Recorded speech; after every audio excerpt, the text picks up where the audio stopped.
listener on today's show. If you have a question, a comment, something that you'd like to relay or ask to Bert Ellis, put it in the feed, and I will relay it live on air. We are live on my personal Facebook page. We are live on YouTube now. Judah Wickhauer, thank you very much. If you can confirm LinkedIn for us, that would be great. And then we'll be rocking and rolling. I'm looking forward to this interview. Are you looking forward to it, Judah? I think this is going to be a great interview. Me too. Let's welcome Northern Virginia to the broadcast. We'll welcome Richmond, Virginia to the broadcast. Williamsburg, Virginia, Virginia Beach, and Newport News to the broadcast. Atlanta, Georgia is on the broadcast. Judah, I'm going to weave Bert into the interview now via Skype. It is ringing. All right, and Bert, we have you on the line here. We're going to start the program in about 30 seconds if you can hang tight, and everything looks great on your end, Bert. So Judah's going to count us in, and you're going to go live. We have folks in Atlanta and Buckhead watching the program. I have a feeling that's the je ne sais quoi and the influence of our guest, Bert Ellis, that's on the line. We have South Florida watching the program as we speak, South Carolina and North Carolina watching the program. As I mentioned, much of the 757, Virginia Beach, Norfolk, Newport News, Hampton, Williamsburg, the Yorktown area on the show. I see Charlottesville, Virginia on this. Not only is Bert Ellis a man that's in the know, but he owns one of my favorite eateries, the White Spot, and one that we should all patronize with our hard-earned dollars. There is nothing better than a Gus burger and some onion rings and grills with to get the stomach feeling good before game day. So we're going to talk about that on today's show as well. A lot we're going to cover with Bert Ellis. Judah Wickhauer, my friend, we can start the program when you are ready. I see 3 TV stations, a couple of radio stations, and some newspapers watching the program as we speak. Viewers and listeners, if you have a question for Bert Ellis, put them in the feed. Our software will aggregate your question, and I will relay it live on air. I got some elected officials watching the program today on the Wednesday edition of the I Love CVille show. J-Dubs, count us in. We're ready to rock and roll when you're ready. Quiet on the set.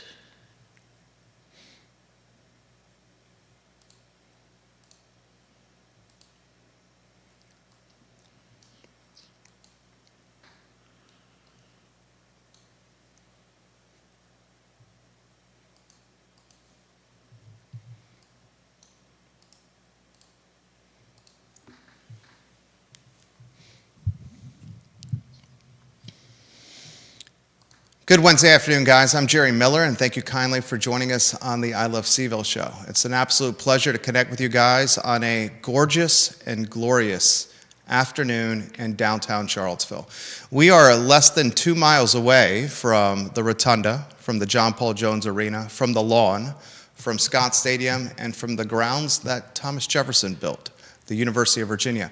Also less than 2 miles away from the White Spot on the UVA corner, one of the favorite stomping grounds of our guest today, Bert Ellis, one of the owners of the White Spot. He is a double who. He is a man who bleeds orange and blue. And he is a gentleman that has certainly been in the news of late. We're going to spend some time today with Mr. Bert Ellis. By now you know, an influential member at one time of the UVA Board of Visitors, a man that is, like me, outspoken, a man that is, like me in a lot of ways, alpha, and a man that is committed to what is best for his community and his university, and is unafraid to get to that best version of whatever state that he is in. He is our guest, and without further ado, I'd like to, with now 16 states watching the program, 17 states watching the program, Bert Ellis is our guest. And first, I want to thank you, Bert, for joining us on the show live from Atlanta. We appreciate you joining us on the program. Thank you kindly for joining us, and if you could take a moment and introduce yourself to the states and the viewers and listeners and the wahoos that are watching the program right now. Well, good afternoon, Jerry. Thank you for letting me join you, and thank you all that are listening in. I am a 50-year alum of the University of Virginia. I have my 50th reunion coming up in another month. I am a double who, as you said, undergrad at the college and majored in economics, and then my graduate degree in business from the Darden School. I've served on the Darden board for 3 terms. I have been for 3 years on the Board of Visitors, which ended about 2 weeks ago. And I put together a group of 16 other Wahoos that bought the White Spot. I worked there 50 years ago, and I lived on the lawn and have loved the place ever since. And now we have a chance to maintain that legacy. So that's my background. Business-wise, I've been a serial entrepreneur. I've owned about 40 television stations, was one of the co-founders of WebMD, have started about 20 other companies, some of which I'm still running, and live about a third of the time in Atlanta, about a third in Charlottesville, and about a third in Hilton Head. We appreciate it. We appreciate your time here. We appreciate the insight you're sharing already. Put into perspective what the University of Virginia means to you. It's the best university, period. I think it's got the opportunity to be the shining light on the hill for all universities to try to emulate. I think we are at a point in time where we can do a lot of things to move this university back towards the middle to make it absolutely, unassailably great. The University of Virginia has been in the crossfire of late, Bert, and it has been challenging to spotlight the adversity UVA has faced on our talk show 5 days a week. We'll unpack some of that tumultuous activity on the show. UVA health system, we'll talk about allegations of medical chart changing to maintain performance standards, really devastating allegations of fraudulently billing patients at a time of their most vulnerable when they're sick or on their deathbed. We'll talk Jim Ryan's job security and what level of security the president of the University of Virginia has. I want to obviously highlight the single sanction honor code that means so much to so many of us, and how this single sanction honor code seems to be dissolving before our very eyes. We got to discuss the crossroads of free speech and racism, and what that crossroads looks like now and what it should look like. Before we get to all those topics, including a redacted triple homicide report that left one mother of a fallen UVA football player asking questions of, what is UVA giving me? This is disingenuous, this report that they've presented to us. Before we get to all those topics, please give us the flip book of what happened with Governor Glenn Youngkin that led to your firing from the UVA Board of Visitors. The short version of that, the governor put me on the board 3 years ago and asked me to join the board to make changes. He told me that he needed an activist that would take the beach and hold the beach for reinforcements, make sure you got a helmet and a cup when you take the beach, and we're going to make changes. I was one of the first 4 appointees of Governor Youngkin, and so the reinforcements were his subsequent appointees, 5 the next year and then 4 this past year, or 4 the next year and then 5 this past year. So the net result is we now have 13, the Governor Youngkin has 13 of the 17 board members, which is sufficient for a supermajority to make any changes or implement anything that this group of board members wants to do. In the process of doing that, the governor made a decision that my style was too abrasive, too caustic, that I was pushing for things, some of which we'll talk about. I made a decision that we're going to get nowhere just asking an organization that was hard left to pretty please move towards the right, that we had to push them and prod them and continually ask questions and or make demands. The governor did not like that style. He thought that was ungentlemanly. I disagree with him, but he's the governor and I'm not. He asked me to 3 weeks ago, to resign. He asked me to resign and make up a reason such that, I've either had health issues or I had too many calls on my time or that I had finished the mission, all of which I thought, would be either at the best devious or at worst a lie. And as we might talk about the honor system, I'm not going to leave this university on a lie. So I said, if those are my choices, I choose not to resign. And the governor used his prerogative to terminate me. He terminated me on the basis of a violation of the code of conduct, which I think is bogus, quite frankly. But again, he's the governor and I'm not. I'm in agreement with you. I thought it was bogus. You were instructed to get on the Board of Visitors, and you were instructed to lead change, and change you led. If you're going to make an omelet, you're going to crack some eggs. And Bert Ellis cracked some eggs while he was on the Board of Visitors. And I've had this commentary on our show in the past, Bert. I said, he knew you were alpha. He knew you were strong-willed. He knew you were committed to the University of Virginia. With your stance with the Jefferson Council, an organization you co-founded, he knew where you stood with DEI. He knew where you stood with single sanction honor code. He knew where you stood with the FUCK sign on the lawn with the students. We all did, right? We knew who you are, right? I mean, well, the governor said he disagrees with nothing that I did, just the way I did it. And what exactly did? You were a little outspoken? Is that what we attribute this to? I think, I can't put my finger on something. I talked to the press some. I talked to the police officers that weren't policing the corner, and I had some confrontations at the board level, and I had confrontations with some of my fellow board members outside the board. But I don't use profanity.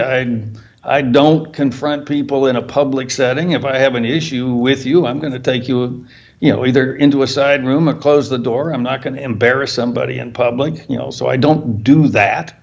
I run a number of companies. I don't do that with my employees, and I won't do that with a friend, and I won't do that with an opponent. It's not the way I do it. But I am, like you, outspoken and not ashamed of that. Right. And you know what? I think in a lot of ways, and it's taken me 40-some years to get to this point, this is who I am. I'm not going to change who I am to fit in a vibe or a role or a mindset that other people want. You embody that same quality, and I respect it. It's a quality that folks can predict what's coming. They understand what's coming. They understand your personality and who you are. So I want to take it a step further. I think there's more to this story than being outspoken that led to your firing by Governor Glenn Youngkin. I think there's some very influential and wealthy folks working in the background on behalf of President Jim Ryan, perhaps on behalf of diversity, equity, and inclusion, and perhaps some other endeavors or movements that you opposed that made a push to get you fired. I have some very concerning questions with the Washington Post reporting, citing anonymous sources. I thought the Washington Post reporting was, in a lot of ways, a smear campaign against you. Never a fan of anonymous sources, especially with a story of this magnitude. I thought the initial smear campaign against you, where Democrats tried to keep you from being appointed on the board, was wrong. 2 Democrats broke ranks. They aligned with Republicans. That's how you were appointed to the Board of Visitors by Governor Glenn Youngkin. I applaud those 2 Democrats who broke rank, who did what was right. Let's talk about the Washington Post reporting. I know this is something that you've given some thought to it. Who used these Washington Post writers to leak a story 24, 48 hours before you were fired by Governor Glenn Youngkin. Because whoever leaked that story to the Washington Post, we can start linking to who was behind this movement against you. It was Brian Coy and Jim Ryan. So it's very simple in my view.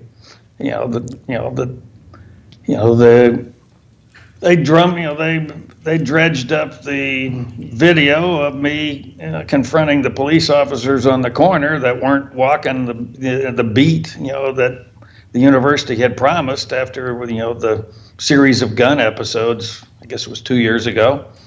And I was out there late at night walking the corner, concerned about, the corner and the safety, and the university said they were going to flood the zone with police officers, and the police officers were all in a group of 5 across the street from the white spot where there was no concern, no action, no bad guys. And I just watched them until they came over, and I said, they said, "What are you doing?" And I said, "I'm watching you do nothing." That body cam video, sat there in the files until 3 weeks ago, and very curiously, the Washington Post all of a sudden decided to FOIA that. And there were people that were either whispering or yelling in the governor's ear to get rid of me, and I can speculate on who they might be, but so what? It was still the governor's decision, and I respect the governor as the governor. He's the chief executive. He gets to appoint and he gets to unappoint. I'm disappointed and I disagree with him, but I don't disagree that he had the right to do it. You attribute the leak with the Washington Post to President Jim Ryan, we know, 7th president in the history of the University of Virginia, who's very much in the crossfire himself and is on very shaky job security right now. I think that's a fact, folks. You also highlight one of his lieutenants, Brian Coy, who's the Associate Vice President for Communications and Chief Communications Officer at UVA. I would imagine the reason you think the leak was in part Coy, your words, was because of the clandestine nature of that body cam footage. Someone had to go looking for that UVA, for that police officer body cam footage where you're interacting with the police officers in front of your restaurant, the White Spot, and without using profanity, you're asking the officers, why are you not patrolling the corner on foot as opposed to sitting in your patrol cars away from where you need to be? That's what you attribute. That's why you include Coy in the mix here? Yeah, he's the spokesman, he's the hatchet man for Jim Ryan. So, and Jim Ryan has no use for me and I have no use for him. So, he used his power to, in my view, to get a bad story. I didn't think it was bad, quite frankly. I think I did the right thing for the parents and students, to get more police on the corner. I got more lighting on the corner. I got all the lighting increased in intensity on the corner. My view is you can't get rid of the bad guys. You can just make them go somewhere else.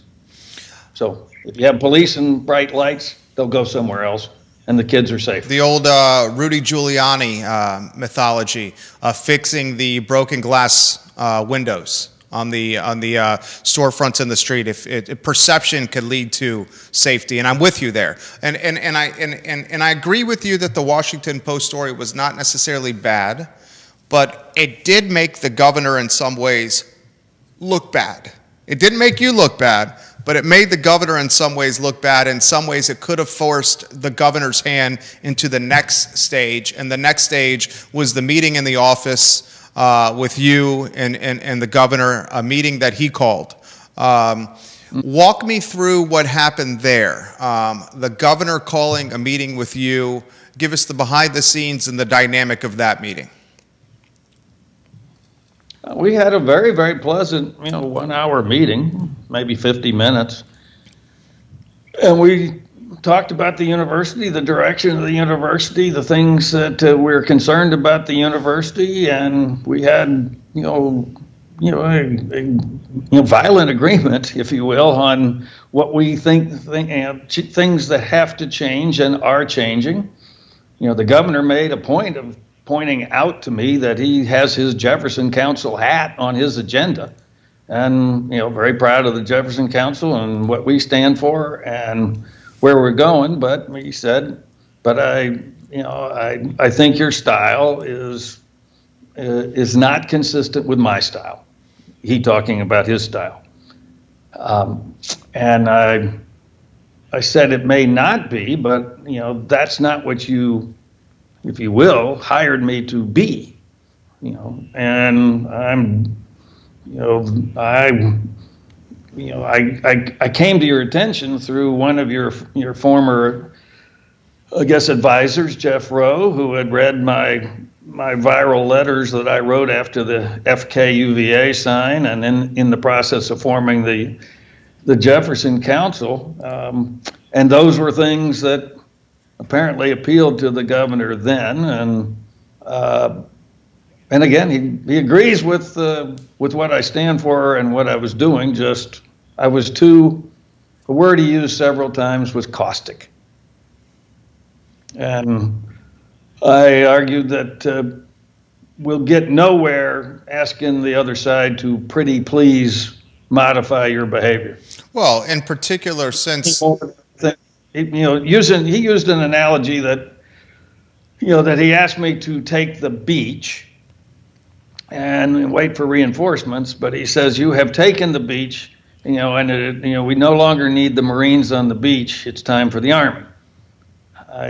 To stick with that analogy, I said, Governor, we own a very, very small sliver of the beach, a very small sliver.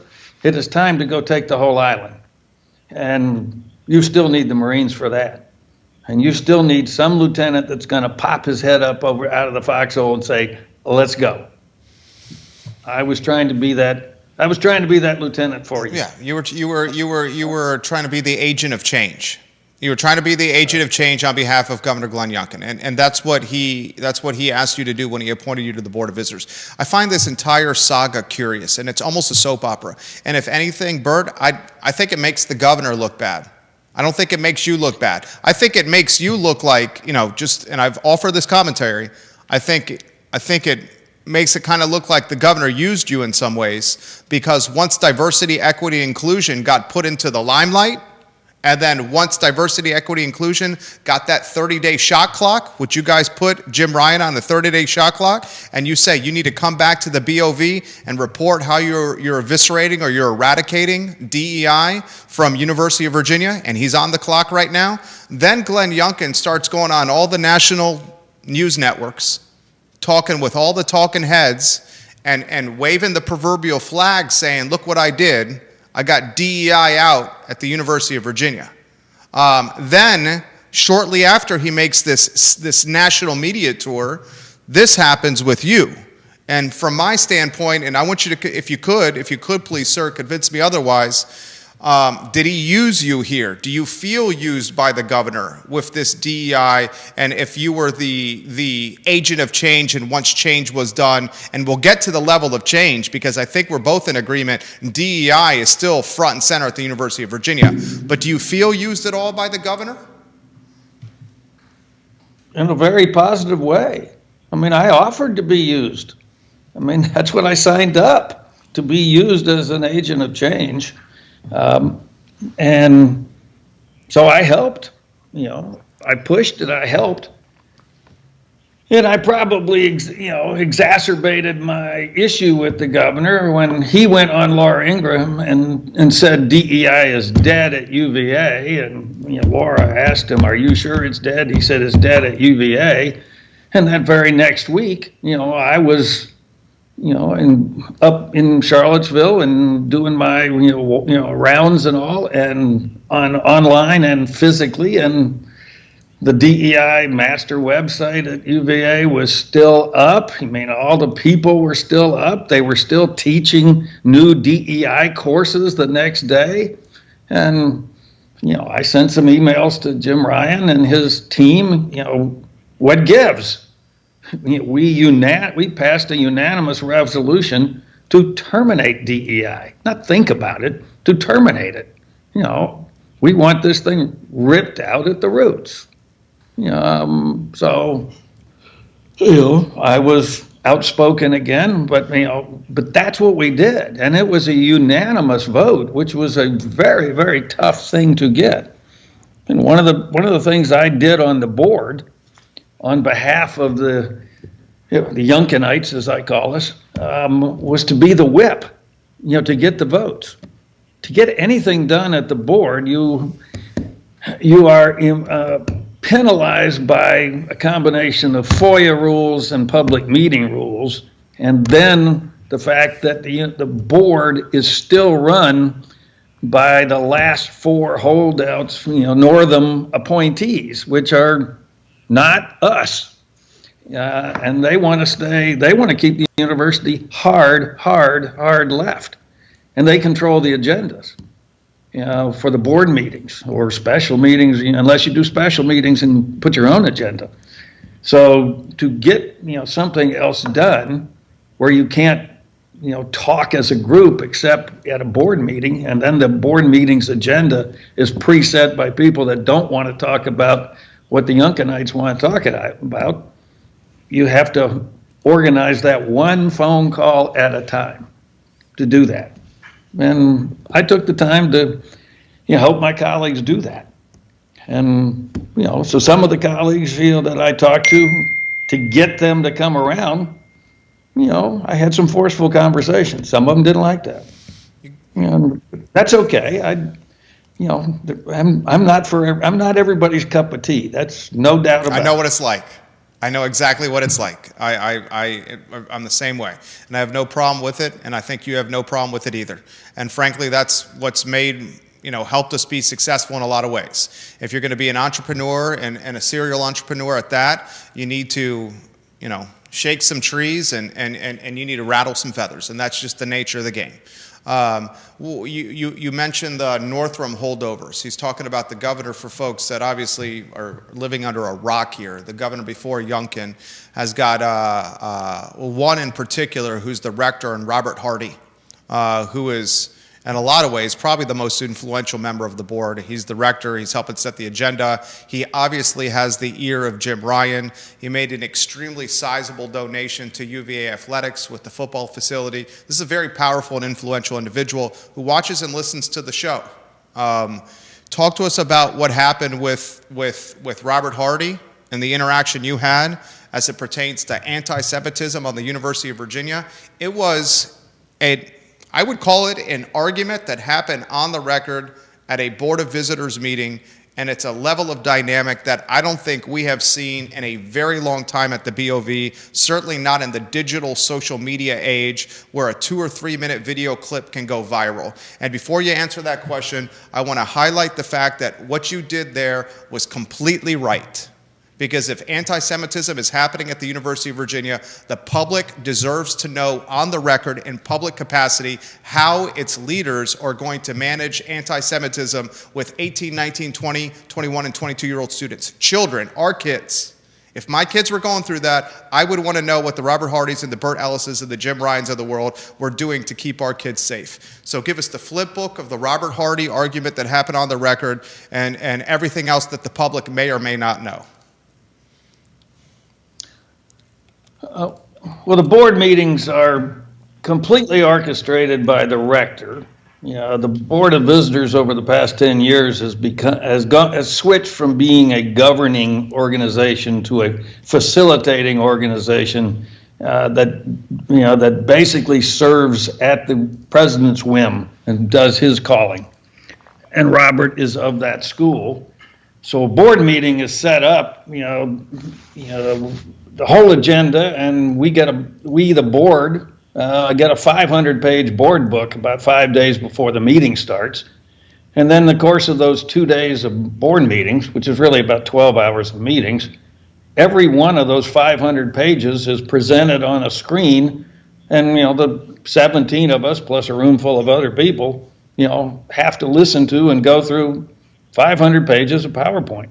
The intent of that is, to pat the university on the back, celebrate all the money and they got, and the buildings they got, and all the good things they did, and eliminate any time for discussion. And then when there's anything meaty, in spite of the fact that this is a public meeting, the rector always wants to go into executive session, private session, clear the room, and turn off the streaming video. And to do anything because of the public meeting rules, you have to do all these one at a time calls, as I was talking about. So I think going into executive session completely obfuscates and is antithetical to the public meeting rules. I think we ought to talk about issues and strategy of the university in public so the public knows that we're dealing with it. Anti-Semitism was something that I wanted to talk about, and how we're dealing with it or not dealing with it. In my view, we were not dealing with it. Robert wanted to talk about that in open session. I disagreed. He told me I was out of order, and I said basically, so what? Bring it on. So that was the quote. And several of my board members thought that that's not the way a board should run. We should be gentlemen. Again, I got the Virginia gentleman speech. And, again, I didn't raise my voice or yell or throw an obscenity in the process or call anybody a name. I just said we need to talk about this. I think we needed to talk about the shootings in public. I think the report is it's BS that report took 2 years to come out and then was redacted to the point that all you saw was the page numbers. There was no content in the report, and that's all a vehicle to hide the fact that this university completely dropped the ball, on the shooter. That shooting should never have happened. Never, never, never. And there were so many red flags at this university. Should have seen and could have done something about it and didn't. So they did a 2-year report to hide the ball.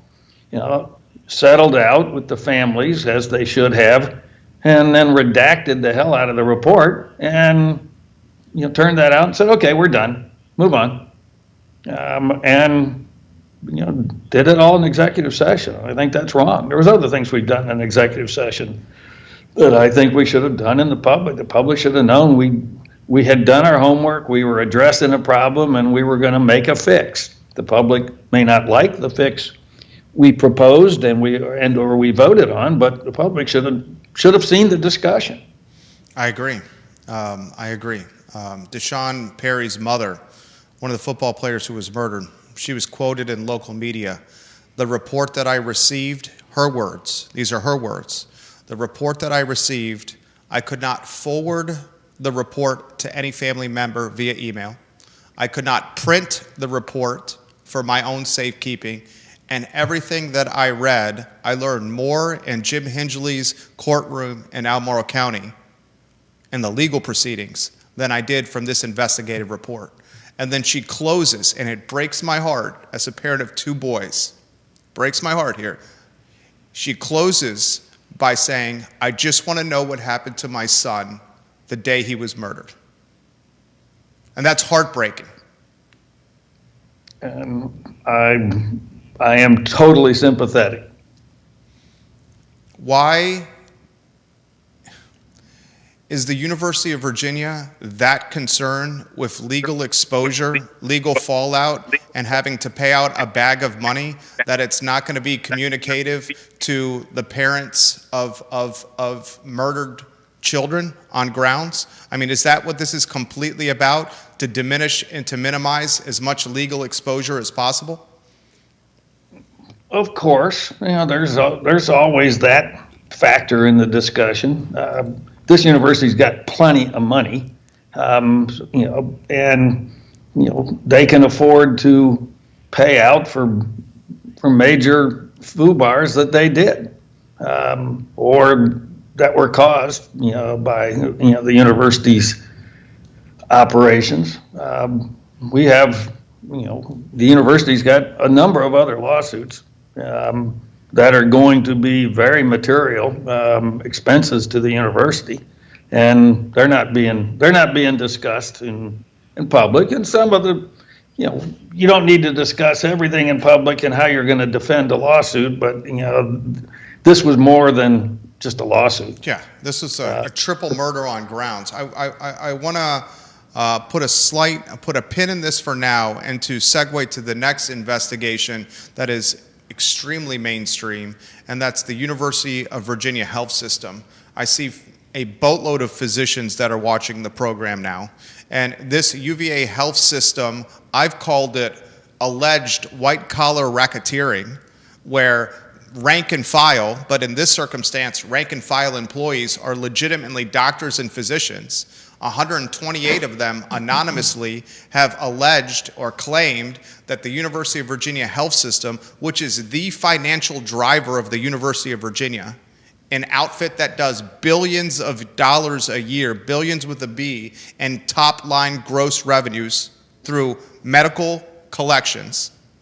These 128 rank and file physicians have said, we are in an ecosystem of employment where our C-suite is telling us to, frankly, change medical charts to maintain performance standards. That's what it is. And to fraudulently bill or upcharge or upcode or whatever we want to call it, patients in their most vulnerable state when they're sick and dying so the health system can make more money.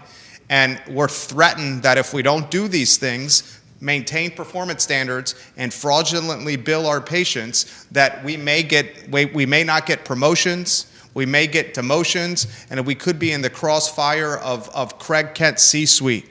Since these allegations have materialized, this has been a catfight of embarrassing proportions.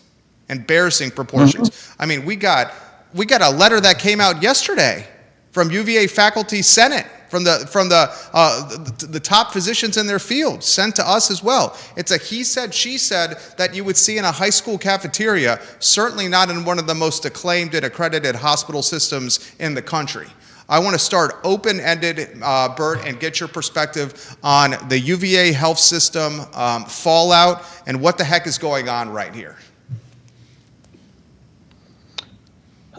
Well, there are some significant problems in River City. There are some significant things that were done wrong at the health system by the management team, and the 128 doctors that came together and wrote that letter are some very, very prominent and successful and revered doctors in the health system. I know a number of them, and they brought to our attention some points that the board should have known, and Jim Ryan should have known that were going on at the health system. And I think we should have taken, as the board, we should have taken action quicker. The board hired yet again another consultant, Williams and Connolly, and spent $4 million in 4 or 5 months to conclude that there were some very significant problems that I thought we knew 2 weeks after we got the letter from the doctors. And the doctors had, did their own report, which was also submitted to the board, which basically said the same things, and it was free. It was done by them. We made changes at the top. I think there's a significant amount of additional managerial changes that need to be made at the whole health system. And then it was further complicated by, 4 of the prior rectors, got in the middle of it and wrote a letter that all the doctors are wrong, and. Not only did they say they were wrong, they said that these doctors are motivated by money and greed, and that's the motivation of this alleged smear campaign. It's way worse than calling them wrong. Well, called them. They blamed them. They blamed it all on money. And I thought that letter was totally bogus and necessitated a response. And the board needs to call a special meeting and bring this to a head and solve it.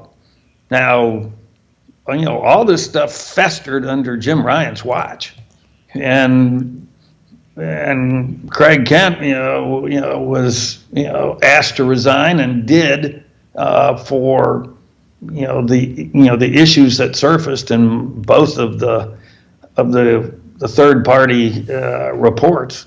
But Jim Ryan didn't resign, and he should have. He was totally culpable. Why did Craig Kent resign? What happened in the Craig Kent resignation? Was it surprising? And how bad was that investigative report? I just threw a lot of questions to you here, but these are the questions that everyone's asking right now. The investigative report was very damning, and it was, it put it to the board that we either, had to, we needed his resignation or we needed to fire him, one or the other. So he saw the writing on the wall and realized that he didn't have the support of the board, and he resigned. Did the investigative report confirm that fraudulent billing practices were utilized and that medical chart changing was being used to maintain performance standards? No. Fraudulent is many different medical, operations upcharge, and upcharge, if you just say any upcharge is a fraudulent upcharge, no. There's a gray area. So, there were upcharging, and that's one of the ways if you're running a hospital or a medical installation, a medical facility that, you do your best to take advantage of the Medicare payment methodologies to get maximum payment. That just from a layman's perspective, that seems to be upcharging and exploiting the gray area and pushing it as far as possible. Seems to be right and pretty darn close to stark contrast to what honor code is all about. Well, I can't say that I saw anything that looked fraudulent to me, but you'd have to look at every charge to do that. But there were a number of other things that added together created a track record that necessitated change. The leadership of the health system was going on the wrong direction, and they were running completely afoul of their doctors. At the same time, the leadership of the health system was trying to change the compensation system for the doctors. And I know when you run a team and you start to try and change the compensation system, the incentives, the rewards, you will get some blowback. So there was some genuine blowback to that. But I think the path that they were on to trying to address and make the operation more efficient and more profitable was a correct path. But there were other things that were being done that were not. Craig Kent, who resigned as CEO of the UVA health system, was clashing with the University Physicians Group. He wanted to diminish, if not do away with, the University Physicians Group and roll it under one umbrella, where he had total control and total autonomy and power. Did Craig Kent get a payday to go away? He kept his severance. He didn't get paid to go away, but his remaining compensation. Yeah, and that's the benefit of resigning versus firing. Correct. Jim Ryan's management of the UVA health system fiasco has left a lot to be desired. He stepped in a pile of you-know-what from a public relations standpoint when he authored that initial letter in response to the anonymous 128 physicians. He basically called the anonymous 128 physicians, who interestingly left a bottle of top-shelf scotch outside our studio one morning after we've covered this storyline. I got a bottle of top-shelf scotch with a letter that said, "Thank you, anonymous 128." And Mr. Ryan pretty much called them crybabies and said that in any organization, there's a small percentage of employees that are bitter and angry, and they should be ignored.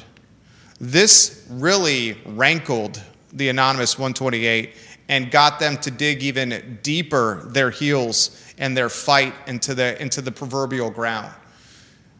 Give us some perspective into Jim Ryan's PR management, overall management, leadership skills, lack thereof with this UVA health fiasco.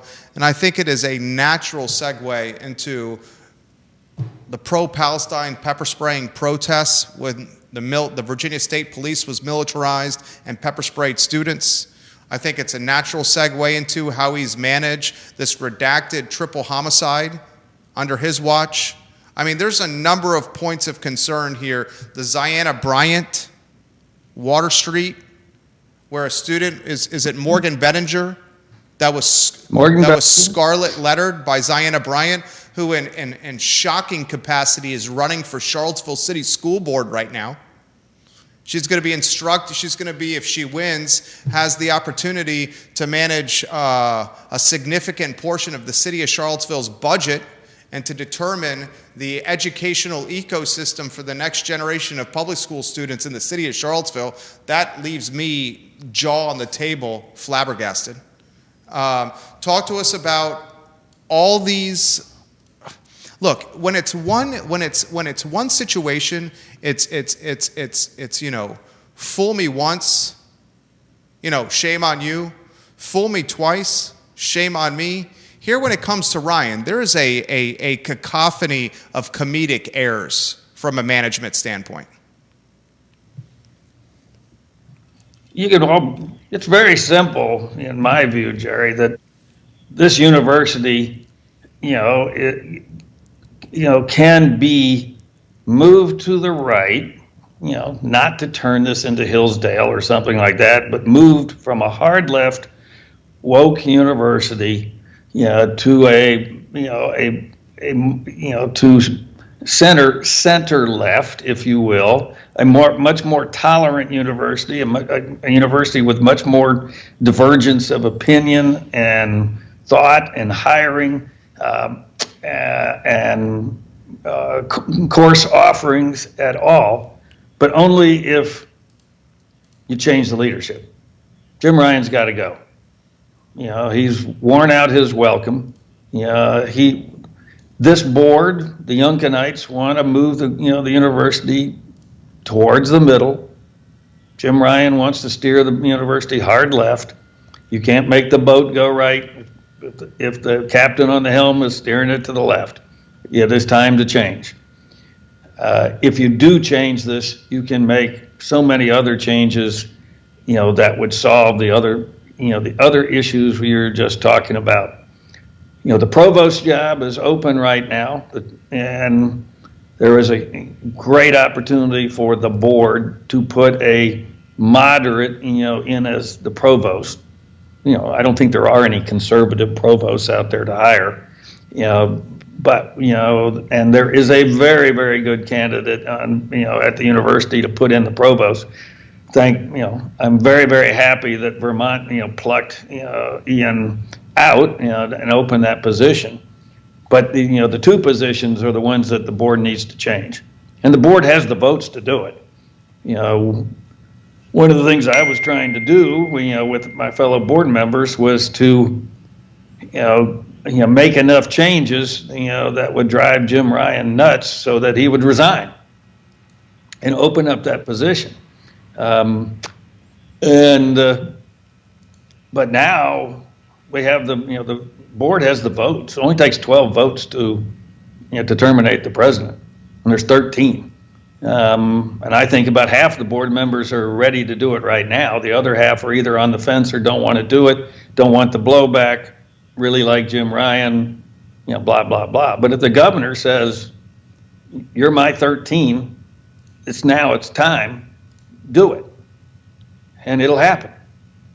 The governor is schizophrenic about Jim Ryan. He's not sure if he likes him or doesn't like him, or if he's manageable or salvageable. I'm not schizophrenic. He's got to go. And but we only have 6 months to do it. There's an election in November, and I'm rooting for Winsome, and I've sent money into Winsome, and I hope a Republican will succeed, Glenn. And if so, then this board will be in control of the situation for 3, 4, 5, 6 more years. If not, the new governor, Ms. Spanberger, she can terminate the whole board. The governor says, no, you can't terminate. And I said, well, if you're going to terminate me for code of conduct, violations, she can terminate everybody too. It's a bogus reason. Theoretically, I could only be terminated for misfeasance, malfeasance, incompetence, or complete dereliction of duty, and none of those was I even close to. So violation of code of conduct, I was caustic. So she could do the same. So you got the votes right now, and I'm hoping that Winsome will win, but hope is not a strategy. Right now, the strategy is you got the votes right now, so use them. And if they use them, they can change the leadership. The other thing that I am a huge advocate of that will radically change this university for the better for everybody is to cut, and I think as much as $500 million out of the budget. The budget of this university is $5.8 billion between the health system and the academic division.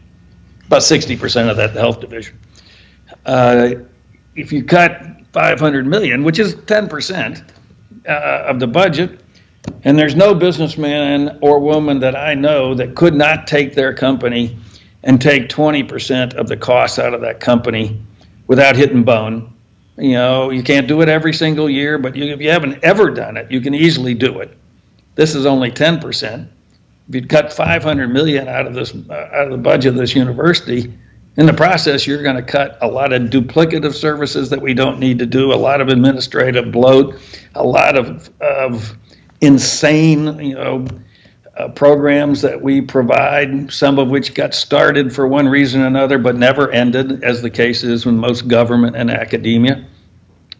You could use that $500 million to reduce tuition 10 to 15,000 a family, a person. Each $100 million divided by 20,000 some odd students is 5,000 of tuition. So if you cut $500 million out of this budget, which you can, and then cut the DEI and all the other stuff that we want to get, by doing it, and cut tuition, and move this university far towards the middle on dealing with anti-Semitism, dealing with cancel culture, dealing with all the identity politics, horse hockey that we have incorporated into the system. You can make a mark in academia that no other school has the ability to do, and no other school's got the reputation and the brand of the University of Virginia. We become that shining light on the hill, and we can do it. We have the votes to do it, but it won't happen if we don't do it now, right now. Does the governor fire Jim Ryan?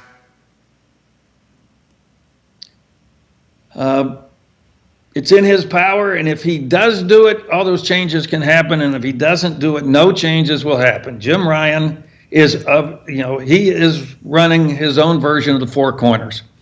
It's just going to juke and jive, delay, wait for Abby Spanberger to get elected. The Four Corners, the legendary offense the North Carolina Tar Heels ran.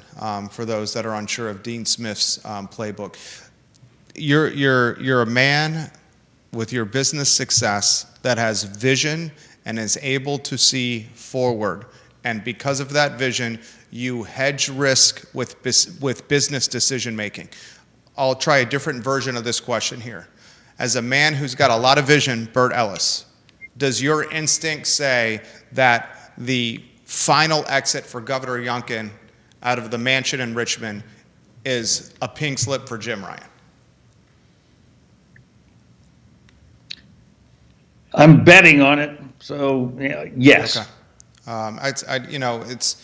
Like I said, his presidency, and it's documented on the show that we do. I mean, the show that we do is documented all over the internet, so nothing can get taken out of context. His presidency started, as I characterized, as with the approachability and the affability and the likability of Barack Obama when he was running for U.S. president. And that's not about Democrat or Republican or conservative or liberal.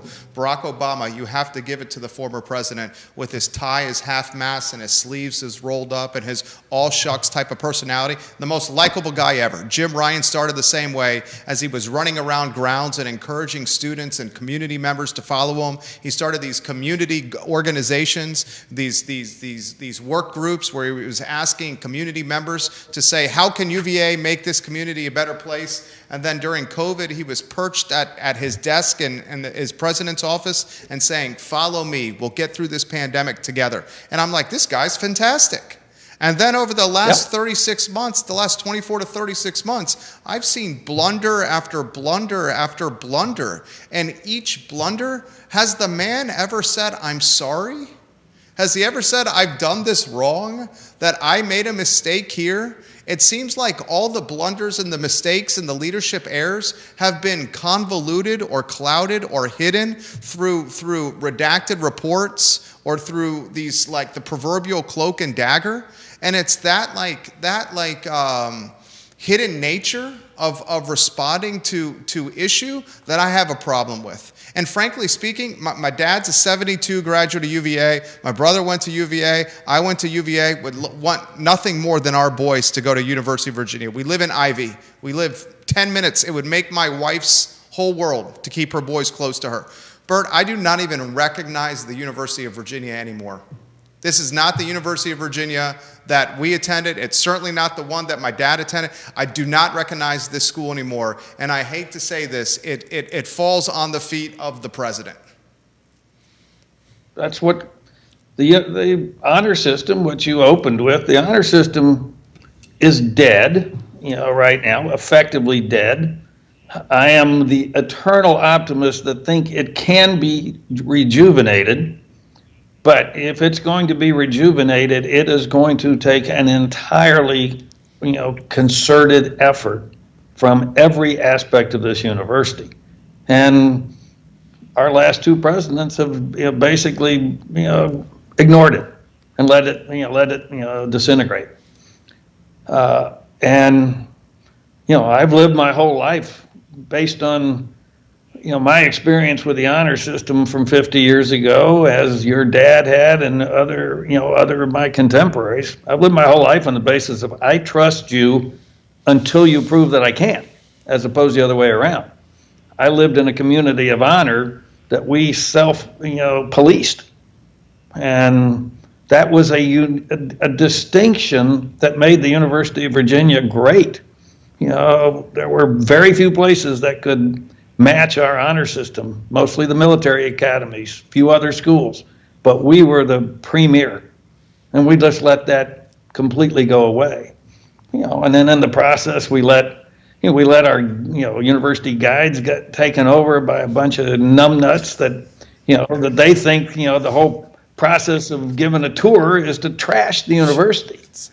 I've told the tour guides that the last thing I would do is, let one of my salesmen, bring, a prospect on and tell them our product, stinks and founder is a crook. That's not the way you sell the university.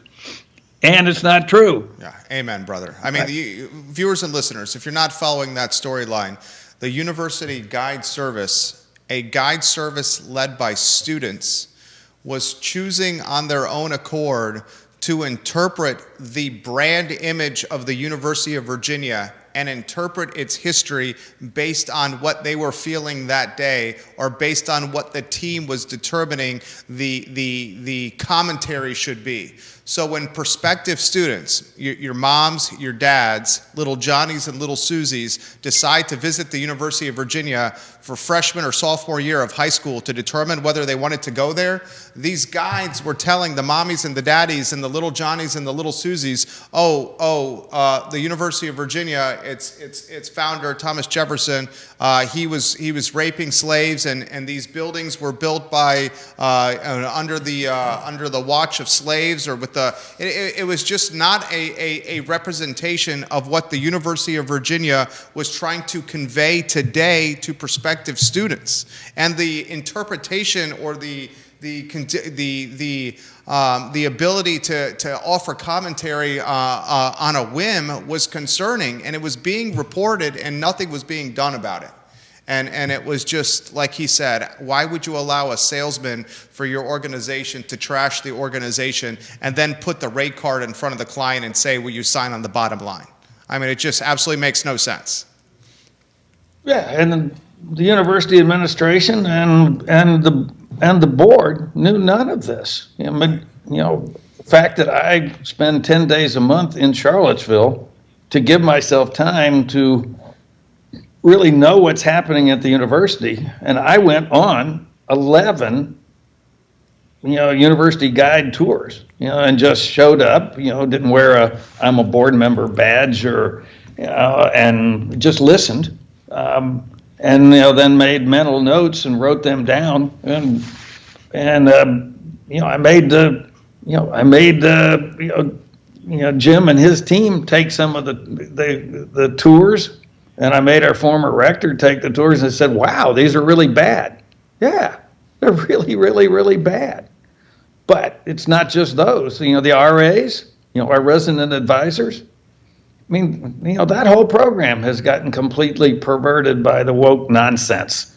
And, when you were here, when I was there, what did our RAs do? And I lived on the dorms my first year and the lawn my last year.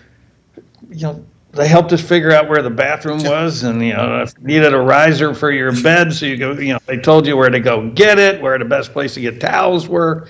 They helped you if you had a roommate issue. They would help you figure it out and stuff like that. But that's what they were for, and we didn't need a whole lot of them. But now they've got all these just absolutely insane programs, and if you go to the RA office and you go look at what they do, or go to their website, you'd just absolutely be appalled. And all that stuff just needs to go. But it all grew under Teresa Sullivan and then Jim Ryan's watch. And guys, the collateral damage of that bloat is the obscene tuition fees that in-state and out-of-state students are paying. You want this kind of learning environment, then out-of-state students get ready for a year at the University of Virginia to cost you just under $100,000. And in-state students get ready for that year at the University of Virginia to escalate year after year after year, to the point where we are flirting with Ivy League overhead with students. And I would love the Ivy League pedigree or acclaim, but we certainly don't want the Ivy League bill. This is a public university, ladies and gentlemen. I have a few more questions for you as we wrap up the interview. We're very grateful for your time, and we're also very considerate of your time, Bert. I want to ask you about the pro-Palestine pepper spraying protest, which is about a year from now, the 1-year anniversary of that. That turned into debacle as well under Jim Ryan's watch. I start each topic with an open-ended question. What did you make of what you saw on the lawn with that protest? Something that started over pro-Palestine, something that crescendoed over tents and camping out on the grounds at the University of Virginia, and frankly, something that denouement and finished with the state police pepper spraying students. Well, some of it should never have started. We have, a law, the anti-masking laws in the state, and we as the board told the administration to enforce the anti-masking rule, which the Jim Ryan's administration refuses to do. But the Hamasites, as I call them, I'm not going to let them win the narrative that they're pro-Palestine. They're just Hamasites that have been out there protesting. And fine for them to have a peaceful protest. I think it needs to be a peaceful protest under the rules of the university, and doing so completely masked is not permitted. They became very antagonistic to any Jews that were trying to show support for Israel while they were theoretically showing support for Palestine. So some of that was okay by me. They're students, they get to protest. It all led up to the May 4th and the confrontation between the chapel and the rotunda. And quite frankly, I give Jim Ryan positive points for bringing that thing to a head and getting rid of it. They should never have allowed those protesters to bring lumber and tents, to the place in the first place. But once it became apparent that they were going to assemble them and create a permanent village, protesting village, a la Columbia, UCLA, and some of the very notable protest sites that had been implemented at other colleges, they took action. I think what Chief Longo and the state police did was exactly right. They got rid of them. So I'm totally in favor of that. Who issued the order to militarize the state police and pepper spray the students if need be? I don't know. And I don't know if it was Richmond or Madison Hall or Tim Longo that did it, but I applaud them all. I think that's the way you got to deal with stuff like that. Last question on this topic. What's the crossroads of free speech and protest and universities look like in your eyes? I think, free speech is absolutely imperative. And you get to say things I don't like, and I get to say things you don't like. There is a way to do it, and there is a place to do it, and you have to do it in such a way that the party that's speaking their mind is not obstructed and not physically assaulted. And if you want to object to them in a civil manner, I think it's the civility is the part that we're missing. And you can vehemently disagree and do so civilly. And you can take your time, you can take your place. When it's your turn, you raise your hand, you make your piece. You don't try and shout out the other side. You don't you don't flood their meeting with folks that are just going to yell and scream so they can't make their point. But colleges should be a place where you can try out your opinion on somebody else who's equally smart, if not smarter than you, and hear them argue back. And that's what I would never want the university, our university or any other university, to change from that. Let's close with this. And I'm grateful for your time. I think the interview is one of the best shows we've ever done. I think the response that you'll hear on your end will be pretty significantly positive as well. And I'm being told here by the team that we count 9 various media outlets that are watching the show right now.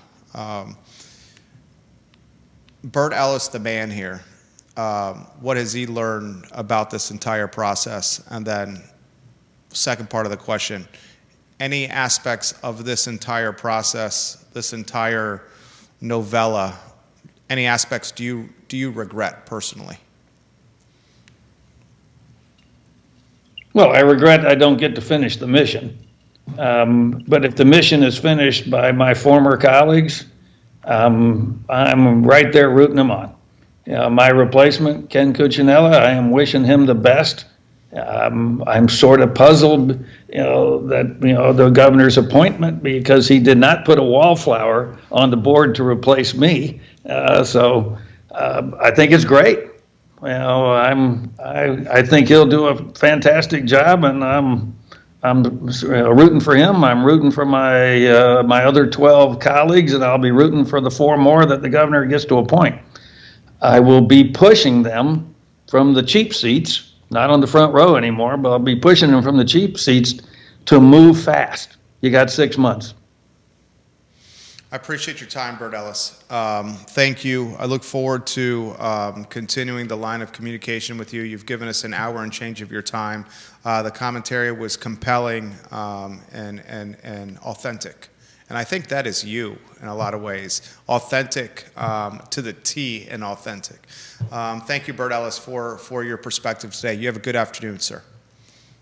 Thank you, Jerry. Happy to do it again with you. Okay, take care. We will gladly take you up on that. Bert Ellis, ladies and gentlemen, on the I Love CVille show. An hour and 11 minutes, 71 minutes with Mr. Ellis there. Thank you, sir, for your most precious commodity, your time on the show. This interview is going to be archived wherever you get your podcasting or social media content. And frankly, would not be surprised if this interview is the foundation for some additional media coverage in the news cycle. And I've offered this perspective in the past on the show.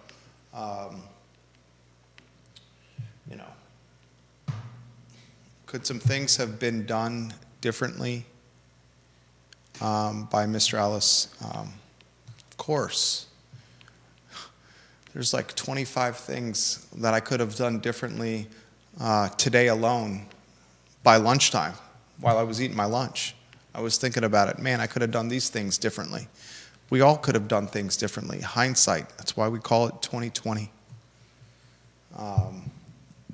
With the benefit of hindsight, would he have been as outgoing, bombastic, outspoken? I mean, I think he highlighted in the middle of the interview that perhaps he shouldn't have, after Governor Youngkin made the national media tour saying that DEI was killed at UVA, perhaps he shouldn't have done Mr. Ellis's own tour saying that, oh, no, it's not. That didn't make the governor look good.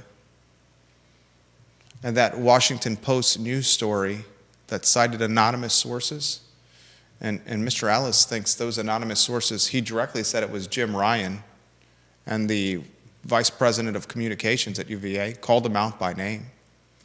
That story really got the exit of Ellis from the Board of Visitors gaining even more momentum, because that story did not make Bert Ellis look bad. It made the governor of Virginia look bad. So Glenn Youngkin, your cabinet, your team, your lieutenants, maybe it's you, if you hear this, how you manage the firing of Bert Ellis, this makes you look bad, Glenn Youngkin. It makes you look like you used somebody who you appointed just a short while ago to the most powerful and influential board at the University of Virginia, one of the top public universities in the world. And the man you appointed, and Bert Ellis, was instructed by you to crack some eggs, to make an omelet, and that omelet was the complete 180 revamp of UVA. And when the cherry on the sundae, diversity, equity, inclusion, when that started gaining some eradication momentum, you took that as an opportunity to tout your own horn, to pat yourself on the back. And you did a national tour, you patted yourself on the back and said, look what I did.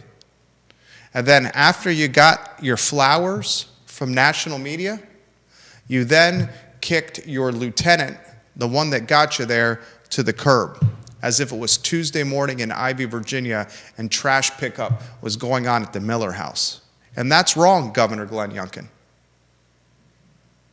That is wrong. And that Washington Post news story, where if And these were Bert Ellis's words. If Jim Ryan was one of those sources, and if his lieutenant, the director of communications, were one of the sources in that Washington Post news story, they made you look terrible. They made you look terrible. Because in that news story, you're portrayed as a man that is asking one of your appointees to lie and to embody a disingenuous strategy to get off a board you appointed. You said, why don't you call it health issues or the fact that you're too busy, and resign from the board? You wanted him to be the fall guy for his own discharge from the board. That speaks to your integrity, sir. And the sad thing is you got a handful of months before your term is run out. And your handful of months before your term is run out is what people remember of your term. I want you to hear that again. It's not going to be the business success that you like to tout and the economic development you like to tout across the Commonwealth of Virginia. Governor Youngkin, it's not going to be how you managed the pandemic and got the Commonwealth out of COVID, or how you beat Terry McAuliffe, because Terry McAuliffe is a bonehead times three when he said parents should not have a say in their kids' public school education. I mean, Terry McAuliffe, that was a fool's error. That's not what folks are going to remember. They're going to remember the final chapter of your term. And this final chapter right now ain't looking so good. Appreciate Bert Ellis for joining us on the program. Gain a lot of respect for the man. Don't agree with everything that he's done. Don't agree with everything that he's done. But I respect someone who is true to themselves. They are unabashed, unafraid to be who they are. I respect that.